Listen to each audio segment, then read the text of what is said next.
نگران وزیر اعظم کی تقرری کا معاملہ آخری مراحل میں داخل ہو گیا۔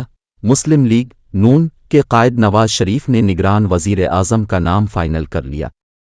ذرائع کے مطابق مسلم لیگ نون کے قائد میاں نواز شریف نے سابق صدر آصف علی زرداری، مولانا فضل الرحمان اور شہباز شریف سے مشاورت مکمل کر لی۔